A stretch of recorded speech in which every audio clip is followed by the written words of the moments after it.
Hi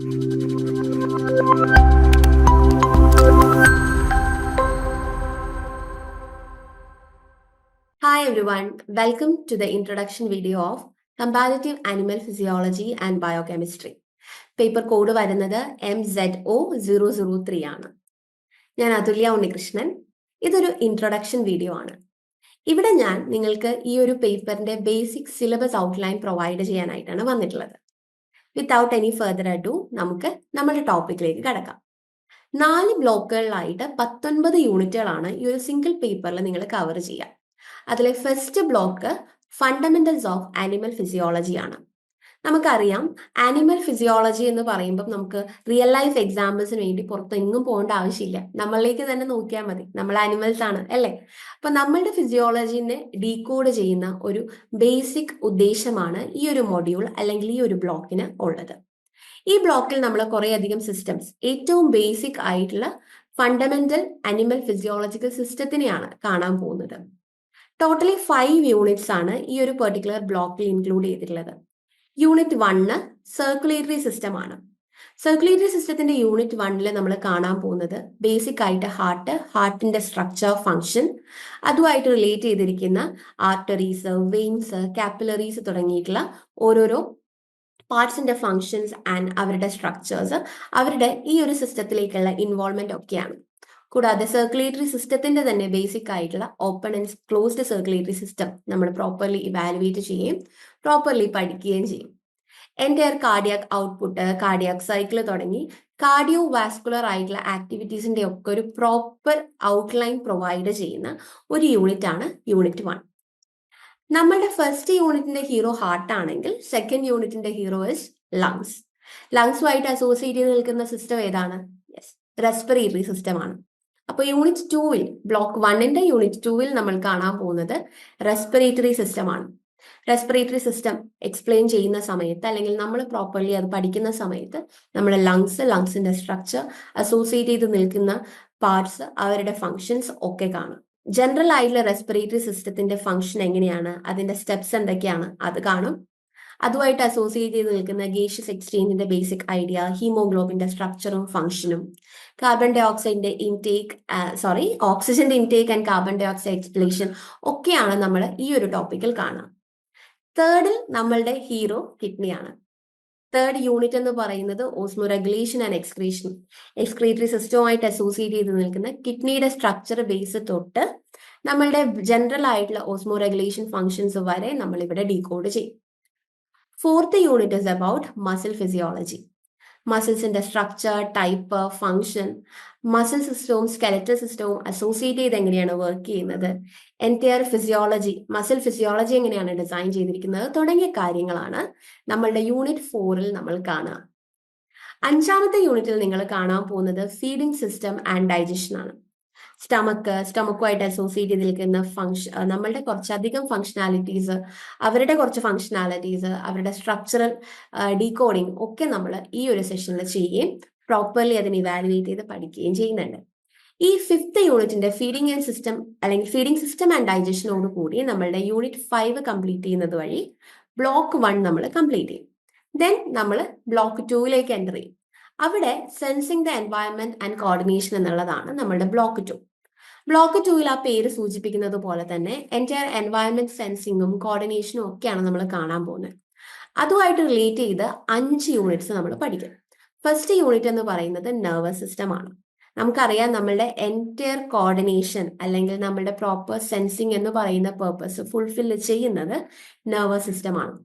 nervous system decode ചെയ്യുന്ന സമയത്ത് നമ്മൾ ന്യൂറോൺസിനെ കാണും. Basic unit of nervous system ആണ് ന്യൂറോണിന്റെ സ്ട്രക്ചർ, ഫങ്ഷൻസ്, ടൈപ്സ് ഒക്കെ നമ്മൾ കാണും. സിനാപ്റ്റിക് ഫങ്ഷൻസ്, സിനാപ്സ് എന്താണ്, അതിന്റെ സ്ട്രക്ചർ എന്താണ്, ബേസിക്കലി ഈ നെർവ്സ് ഒക്കെ എങ്ങനെയാണ് കണക്ട് ചെയ്യുന്നത്, അതുവഴി എന്തൊക്കെയാണ് പേർപ്പസുകൾ അവർ ഫുൾഫിൽ ചെയ്യുന്നത്, ഈ കോർഡിനേഷൻ എന്ന് പറയുന്ന ബോഡിയുടെ കോർഡിനേഷൻ എന്ന് പറയുന്ന പേർപ്പസ് എങ്ങനെയാണ് ഈ നെർവസ് സിസ്റ്റം ഫുൾഫിൽ ചെയ്യുന്നത് തുടങ്ങിയ ബേസിക് കോൺസെപ്റ്റുകൾ യൂണിറ്റ് 6-ൽ നമ്മൾ കവർ ചെയ്യും. യൂണിറ്റ് 7-ലേക്ക് വരുമ്പം അത് ഒരു പടി കൂടി എൻവയറമെന്റൽ സ്ട്രെസ്സസിനെയും തെർമോ റെഗുലേഷനെയും പറ്റിയിട്ടുള്ള ടോപ്പിക്കുകളിലേക്ക് നമ്മൾ സ്റ്റെപ്പ് ചെയ്യും. ഇവിടെ നമ്മൾ ബയോളജിക്കൽ ടോളറൻസ്, എൻവയറമെന്റൽ സ്ട്രെസ്സുകൾ ഒക്കെ ഡീകോഡ് ചെയ്യും. അതിനനുസരിച്ചിട്ട് എന്തൊക്കെയാണ് നമ്മളുടെ ബോഡിയിൽ ഉണ്ടാകുന്ന ചേഞ്ചസ് എന്നിവരെ കാണും. യൂണിറ്റ് 8 നമ്മൾ കാണാൻ പോകുന്നത് എൻവയറമെന്റൽ സെൻസിങ് റിസപ്റ്റേഴ്സിനെയാണ്. നമ്മൾ പറയുന്നത് പോലെ ഒരു പ്രോപ്പർ എൻവയറമെന്റിനെ സെൻസ് ചെയ്ത് അതിനെ കോർഡിനേറ്റ് ചെയ്ത് അവിടെ സർവൈവ് ചെയ്യണം എന്നുണ്ടെങ്കിൽ ഈ ഒരു പേർപ്പസ് ഫുൾഫിൽ ചെയ്യുന്നതായിട്ടുള്ള സെൽ ഗ്രൂപ്പുകൾ നമ്മളുടെ ബോഡിയിൽ വേണം. അവരെയാണ് നമ്മൾ റിസപ്റ്ററുകൾ എന്ന് പറയാം. അപ്പോൾ യൂണിറ്റ് 8 എൻവയറമെന്റ് സെൻസിങ് റിസപ്റ്റേഴ്സ് വഴി നമ്മൾ പ്രോപ്പർലി സെൻസറി റിസപ്റ്റേഴ്സിനെ കാണും. അവരുടെ മെക്കാനിസം, സ്റ്റിമുലസിനെ അവരെങ്ങനെയാണ് ഡിറ്റക്ട് ചെയ്യുന്നത്, അതിനെങ്ങനെയാണ് ആംപ്ലിഫൈ ചെയ്യുന്നത്, അതിന്റെ ട്രാൻസ്മിഷൻ, ട്രാൻസ്ഡക്ഷൻ തുടങ്ങിയ കാര്യങ്ങളൊക്കെ നമ്മൾ കാണും. കീമോ റിസപ്റ്റേഴ്സ് കാണും, മെക്കാനോ റിസപ്റ്റേഴ്സ് കാണും, തുടങ്ങി ഫോട്ടോ റിസപ്ഷൻസ് എന്ന് പറയുന്ന പ്രോസസ്സ് എൻറ്റയർലി നമ്മൾ അവിടെ ഡീകോഡ് ചെയ്യും. ഇതോടുകൂടി നമ്മളുടെ നെക്സ്റ്റ് യൂണിറ്റിലേക്ക് നമ്മൾ എൻ്റർ ചെയ്യാണ് adaptive behaviour and colouration and bioluminescence. നമ്മൾ ഇവിടെ കാണാൻ പോകുന്നത് ഈ എൻവയറമെന്റിനോട് കോർഡിനേറ്റഡ് ആവുക, അല്ലെങ്കിൽ എൻവയറമെന്റൽ സ്ട്രെസ്സിനോട് റെസിസ്റ്റഡ് ആവുക, അല്ലെങ്കിൽ അവിടെ സർവൈവ് ചെയ്യുക തുടങ്ങിയ കാര്യങ്ങൾ, അങ്ങനെയുള്ള കുറച്ച് ഡീറ്റെയിൽസിലേക്ക് എൻ്റർ ചെയ്യുമ്പോൾ നമ്മളുടെ ബേസിക് ആയിട്ടുള്ള ഓരോ ആനിമൽസും പൊസസ് ചെയ്യുന്നതായിട്ടുള്ള അഡാപ്റ്റീവ് ബിഹേവിയറുകളാണ് കാണാൻ പോകുന്നത്. ഈ ഓന്ത് ഒരു എക്സാമ്പിൾ പറയുകയാണെങ്കിൽ ഓന്തിന്റെ കളർ മാറ്റം ഒരു അഡാപ്റ്റീവ് ബിഹേവിയർ ആണ്, അല്ലെ? അതുപോലെ തന്നെ ഒരു ബയോലൂമിനസൻസ് എഫക്റ്റ്, അതും ഒരു അഡാപ്റ്റീവ് ബിഹേവിയർ ആണ്. ജനറൽ ആയിട്ടുള്ള ഔട്ട്ലൈനിൽ അപ്പുറത്തേക്ക് എന്തൊക്കെയാണ് ഇതിന്റെ ഫങ്ഷൻസ്, എങ്ങനെയൊക്കെയാണ് ഇത് പ്രോപ്പർലി വർക്ക് ചെയ്യുന്നത് എന്ന ഡീറ്റെയിൽസ് ഒക്കെ നമ്മൾ ഈ ഒരു യൂണിറ്റിൽ കണ്ട് പഠിച്ച് മനസ്സിലാക്കി പോകും. ആൻഡ് 10th യൂണിറ്റ് എന്ന് പറയുന്നത് electric organs and electro reception ആണ്. അഡാപ്റ്റിവിറ്റി അല്ലെങ്കിൽ അഡാപ്റ്റേഷൻ എന്ന് പറയുന്നതിന്റെ ടോപ്പിക്കിന്റെ ബേസിൽ തന്നെ നമുക്ക് പറയാൻ പറ്റുന്ന അടുത്ത ഒരു ടോപ്പിക്കാണ് electric organs and electric reception എന്ന് പറയുന്നത്. ഓരോ ഓർഗാനിസംസിനും ഈ അവരുടെ അഡാപ്റ്റേഷൻ അല്ലെങ്കിൽ അവരുടെ സർവൈവലിന്റെ ബേസ് ചെയ്തിട്ട് ഓരോരോ ഓർഗൻ എക്സ്റ്റൻഷൻസ് ഉണ്ടാവും. അപ്പോൾ ഇലക്ട്രിക് ഓർഗൻസ് എന്ന് പറയുന്നത് കൈൻഡ് ഓഫ് അങ്ങനത്തെ ഒരു ഓർഗൻ എക്സ്റ്റൻഷൻ ആണ്.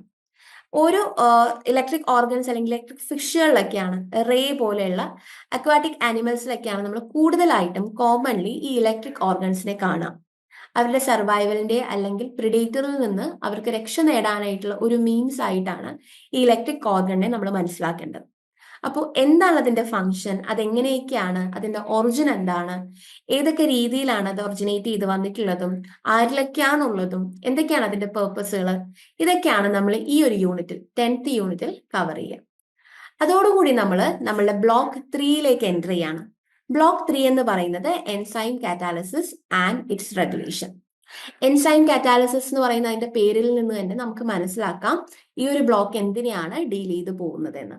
യൂണിറ്റ് 11 തൊട്ട് 14th വരെയുള്ള 4 യൂണിറ്റ്സ് ആയിട്ട് പറയുന്ന നമ്മളുടെ ബ്ലോക്ക് 3യിൽ നമ്മൾ കാണാൻ പോകുന്നത് it's all about enzymes.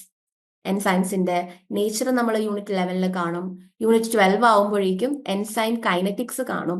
Unit 13 ആവുമ്പോൾ അത് എൻസൈം ഇൻഹിബിഷന്റെ ഡീറ്റെയിലിംഗ് ആണ് തരുന്നത്. 14th ആകുമ്പോൾ എൻസൈം ആക്ടിവിറ്റിയും അതിന്റെ റെഗുലേഷനുമാണ് നമ്മൾ കാണാൻ പോകുന്നത്.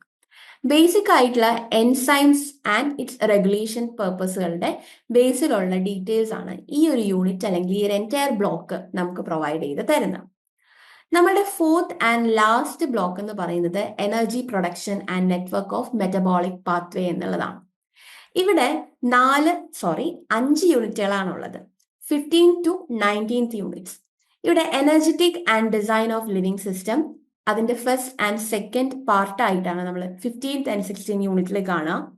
17th നമ്മൾ മെറ്റബോളിക് നെറ്റ്വർക്ക്, ബേസിക് ആയിട്ടുള്ള മെറ്റബോളിക് ആക്ടിവിറ്റീസ് അതുമായിട്ട് റിലേറ്റ് ചെയ്തിരിക്കുന്ന മെറ്റബോളിക് നെറ്റ്വർക്ക്സിനെ ഡീകോഡ് ചെയ്യും. 18th യൂണിറ്റ് ആകുമ്പോൾ integration of metabolism first part, 19th യൂണിറ്റിൽ integration of metabolism second part. അപ്പൊ എൻറ്റയർലി ഈ ഒരു ഏരിയ ഡീൽ ചെയ്യുന്നത് നമ്മുടെ എനർജി പ്രൊഡക്ഷൻ ആയിട്ട് ബന്ധപ്പെട്ട മെറ്റബോളിക് ആക്ടിവിറ്റീസിനെയാണ്. അപ്പോൾ ഈ ഒരു എൻറ്റയർ ബ്ലോക്കിന്റെ മെയിൻ ആയിട്ടുള്ള ഒബ്ജക്റ്റീവും ആ ഒരു ഏരിയനെ റിലേറ്റ് ചെയ്തിട്ടുള്ളതാണ്. ബയോ എനർജറ്റിക്സ്, അതിന്റെ സിഗ്നിഫിക്കൻസ്, അതിന്റെ ബേസിക് ആയിട്ടുള്ള എസെൻഷ്യൽ ഫീച്ചേഴ്സ്, മെറ്റബോളിസം എങ്ങനെയാണ്, ഫ്രീ എനർജി എന്താണ്, ഫങ്ഷൻസ് ഓഫ് കോംപ്ലെക്സ് ആയിട്ടുള്ള കുറച്ച് ഫീച്ചേഴ്സ് ഒരുമിച്ച് എങ്ങനെയാണ് ഫങ്ഷൻസ് ചെയ്യുന്നത് എന്നെല്ലാമാണ് നമ്മൾ ഈ ഒരു ടോപ്പിക്കിൽ അല്ലെങ്കിൽ ഈ ഒരു ബ്ലോക്കിൽ ബേസിക്കലി ഡീൽ ചെയ്ത് പോകുന്നത്. വിത്ത് ദാറ്റ് നമ്മളുടെ എൻറ്റയർ ബ്ലോക്കുകളും ഞാനിവിടെ നിങ്ങൾക്ക് വേണ്ടിയിട്ട് എക്സ്പ്ലെയിൻ ചെയ്ത് കഴിഞ്ഞു. ആസ് ഐ മെൻഷൻഡ് ഏർലിയർ, ഇതൊരു ഇൻട്രൊഡക്ഷൻ വീഡിയോ ആണ്. ഓരോ ടോപ്പിക്കിന്റെയും ഡീറ്റെയിൽഡ് ആയിട്ടുള്ള വീഡിയോസ് വരുന്ന ക്ലാസ്സുകളിൽ നമ്മൾ പ്രോപ്പർലി പ്രൊവൈഡ് ചെയ്യുന്നുണ്ട്. ഇത് നിങ്ങൾക്ക് ഈ ഒരു സിലബസിനെ മനസ്സിലാക്കാൻ, എന്താണ് ഈ ഒരു പേപ്പർ എന്ന് മനസ്സിലാക്കാനായിട്ടുള്ള ഒരു ഔട്ട്ലൈൻ വീഡിയോ മാത്രമാണ്. ഇത് കേട്ട് പേടിച്ച് അയ്യോ മിസ് പറഞ്ഞതിൽ പകുതിയും എനിക്ക് മനസ്സിലായില്ലല്ലോ എന്നൊന്നും നിങ്ങൾ വിചാരിക്കേണ്ട കാര്യമില്ല. നമ്മൾ ഏറ്റവും ബേസിക് ആയിട്ട് ഇതിൽ എന്തൊക്കെയുണ്ട് എന്നുള്ള ഒരു അവയർനെസ് പ്രൊവൈഡ് ചെയ്യുക എന്നുള്ളത് മാത്രമാണ് ഈ ഒരു വീഡിയോയുടെ ഉദ്ദേശം. വരുന്ന ക്ലാസ്സുകളിൽ ഓരോ ടോപ്പിക്കിന്, ഓരോ യൂണിറ്റിനെയും, അതിൽ ഈവൻ ഒരു വേർഡ്സിനെ പോലും നമുക്ക് പ്രോപ്പർലി എക്സ്പ്ലെയിൻ ചെയ്ത് ഡീകോഡ് ചെയ്ത് കാണും. ഫൈൻ. അപ്പൊ ഇത്രയാണ് ഇന്നത്തെ ഒരു വീഡിയോ കൊണ്ട് ഞാൻ നിങ്ങൾക്ക് കൺവേ ചെയ്യാനായിട്ട് ഉദ്ദേശിക്കുന്നത്. നമുക്ക് അടുത്ത ക്ലാസ്സുകളിലേക്ക് കാണാം. And thanks for watching.